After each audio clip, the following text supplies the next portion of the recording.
Ah, the forests of Germany.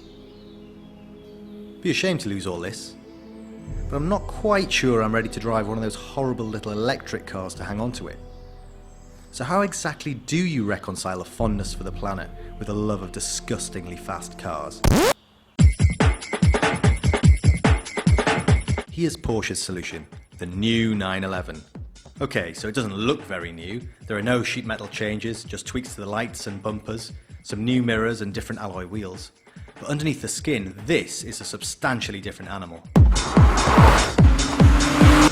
There are two new engines, both fitted with direct injection, and Porsche's PDK dual-clutch gearbox finally appears in a road car 25 years after making its debut on the track. Adding direct injection to these engines means they're a little less interesting to listen to. You get that sort of diesely clatter at idle. Inside, they're not quite as sonorous as they used to be either, but still really soulful. But the important thing is, the power and economy figures are just miles better than they were before. This is the Carrera S, 3.8 litres. It's up from 350 horsepower to 375 horsepower. Now that's nearly GT3 levels.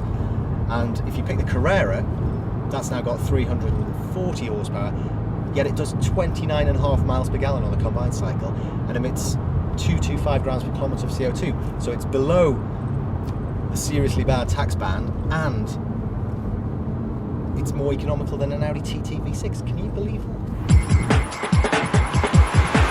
Now this new PDK gearbox is one of the very best dual clutch gearboxes we've tried. It's smooth and refined in normal mode. Press the sport button, it becomes much more responsive, and in manual mode you've got full control. It won't change up at the red line unless you tell it to. But the problem I've got with it is that the way you interact, it just isn't, it's not right. And instead of having a right paddle up, left paddle down arrangement that we're all familiar with, this thing's got a push-pull thing. Both of them, push them to go up a gear, pull either of them and you'll go down a gear, but it's too confusing. There's not really much of a mention of this in the press pack, but the front suspension, the rear suspension as well, have been revised, and it's completely changed the character of this car to drive.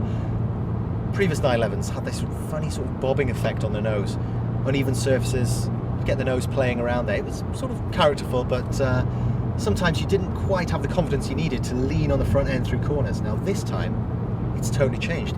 It's a much more capable car. Maybe some of the charm gone? Possibly.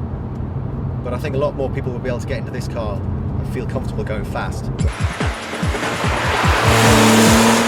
It's difficult not to be disappointed at the conservative styling. But while it might look the same as the old car, this one is substantially better to drive and own, and it's considerably kinder to the planet. If we want to continue to enjoy fast cars, it's clever engineering like this that will help us do it. It's such a great feeling knowing you're doing your bit for the environment. If you want to find out how the new 911 stacks up against the revised Aston Martin Vantage, get the August 2008 issue of Car Magazine.